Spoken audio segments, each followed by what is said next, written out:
Welcome to my YouTube channel Modi Mechanical Engineering Tutorials. In this video I would like to explaining on objectives questions and answer of material science and metallurgy. So this is part number 7 containing most important 20 questions list. So that will be help to crack get UPSC, GPSC and all the government examinations. So let us start with the question number 1 for part 7.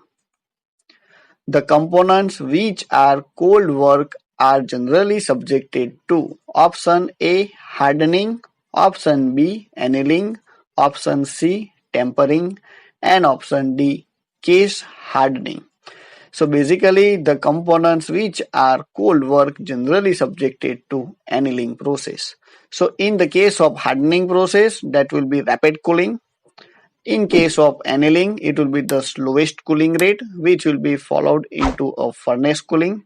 Tempering, basically that will be followed by a quenching process, and case hardening, that will be refers to a outer surface is being harder. So here the components which are cold work, so that will be subjected to a annealing process. So the right answer is option B. The next question. Austenite is a solid solution of carbon in iron. So option A alpha, option B beta, option C gamma and option D delta. So as from the iron carbon diagram, austenite that will be refers to a solid solution of carbon in gamma iron. So as from the iron carbon diagram, that will be having a gamma austenite. So the right answer is option C. The next, following is not a pair imperfections is option A Schottky, option B vacancy, option C Frankel and option D none of the above.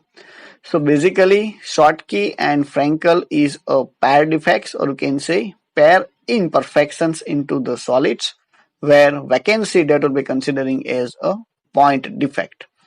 So this Schottky and Frankel, it will be pair defects, but here that will be the following is not a pair imperfection, so that will be a vacancy because that will be a considering as a point defect. So the right answer is option B. The next, very tiny atoms produce which defects in metals while forming an alloy? Option A substitutional, option B vacancy, option C interstitial and option D Schottky. So vacancy is considering as a point defect, where in interstitial one atoms having a smaller size. So basically as from the iron carbon diagram, carbon that will be act as a interstitial atoms, or you can say it will be act as a solute. So if the very tiny atoms producing the interstitial kind of defects, then substitutional means both the atoms which will be having a same atomic size. So basically copper nickel alloying elements, such kind of substitutional solid solution, it will be fine, but here that will be the different size of solute and solvent that will be makes a interstitial kind of defect. So the right answer is option C. The next, slip is which type of deformation? Option A permanent deformation, option B temporary deformation, option C neither permanent or temporary and option D none of the above. So basically slips that will be occurs into dislocations, it will be find into the materials. So that will be considering as a one kind of imperfections. So due to that slips is being occurring between two consecutive layers which will be having a different atomic structures. So that will be considering as a permanent type of deformation. So the right answer is option A. The next question. In which is the best suitable material for withstanding shock and vibrations without danger of cracking? So the option A graphite, option B malleable iron, option C chilled cast iron and option D, white cast irons. So malleable cast irons which will be having ability to withstanding shocks and vibrations without danger of the cracking. So that will be the right answer, option B. Then next question. In which better suited for a light duty bearings? Option A, phosphorus bronze. Option B, plastics. Option C, white metals. And option D, mono metals. So basically for light duty bearings, the phosphorus bronze that will be having best options as materials. So option A, that will be the right answer for these questions. Then next question. Which can be easily drawn into a wire form? Option A, cast iron. Option B, zinc. Option C, tin. And option D, copper. So basically, if you want to make a wire, so that will be the basic essential requirements. It will be easy to draw into the wire, and that will be also having a good conductivity. So amongst these four options, the copper, which can be easily drawn into the wire, and because of that will be having a good ductility as well as the excellent conductivity. For that, it will be selected as a wire material. So the right answer is option D. The next question. Which are usually made of mild steels? Option A, fish plates. Option B, angle irons. Option C, die blocks. And option D, shear blades. So angle irons are usually made with a mild steel materials. So the right answer is option B. The next question. What is silica? Option A, it is an organic polymer. Option B, it is a metallic alloy. Option C, it is a ceramic materials. And option D, it is a composite materials. So silica is nothing but it will be considering as a ceramic materials. So the right answer is option C. Then next question.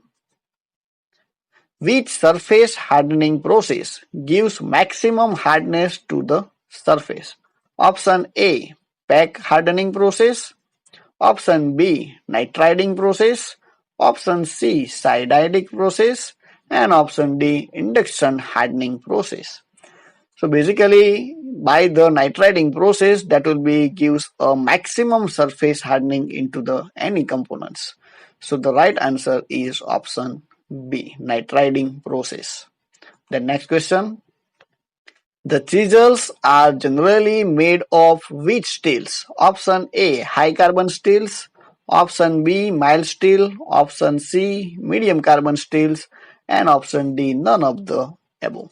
So basically chisels that will be used to cut the materials. So that will be the requirements of the high carbons. So it will be option A, high carbon steels. The next question.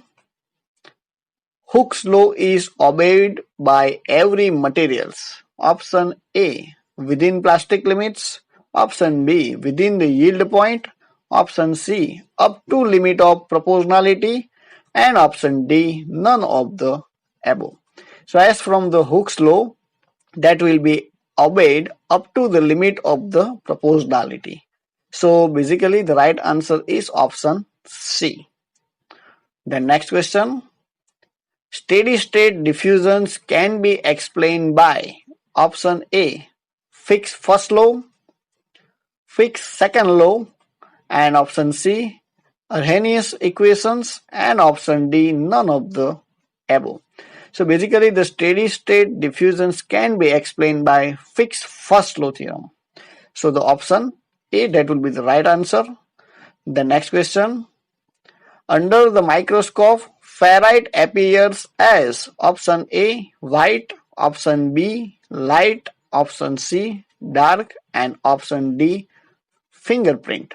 So under the microscopic examinations, the always ferrite appears as a light. So the right answer is option B. The next question. Heat treatment of the steels is primarily done to change the option A, physical properties. Option B, chemical compositions. Option C, corrosion properties, and option D, mechanical properties. So basically the heat treatment of the steels that will be primarily done to change the mechanical properties, and due to the changings of the different heat treatment process, so it will be increasing the different mechanical properties. So as per my requirements, I would like to performing different heat treatment processes. So the right answer is option D. It will be changes of mechanical properties. The next, what does percentage elongations of materials indicates? Option A, resilience. Option B, ductility. Option C, ultimate tensile strength. And option D, all of the above. So percentage of elongations indicates ductility. So in ductile materials, that will be more than 5% of elongations is being observed. If it will be the less than 5% of the elongations, so that will be act as a brittle materials. So here the percentage elongations of the materials which will be indicates ductility. So the right answer is option B. The next question, a dendrite structure means which structure? Option A, tree-like structure. Option B, acicular type of structure. Option C, circular structure. And option D, parallel structure. So basically a dendrite is in the form of tree-like structure. So it will be look like as a tree into that structure. So the right answer is option A. The next question, plastic deformations is which kind of deformations? Option A, temporary deformations. Option B, permanent deformations. Option C, neither permanent or temporary deformations. And option D, none of the above. So basically plastic deformations that always refers to a permanent deformations of the materials. So that will be a option B. Then last questions, rate of solidification depends upon option A, rate of nucleation. Option B, rate of growth. Option C, both rate of nucleations and rate of growth, or you can say both A and B. And option D, none of the above.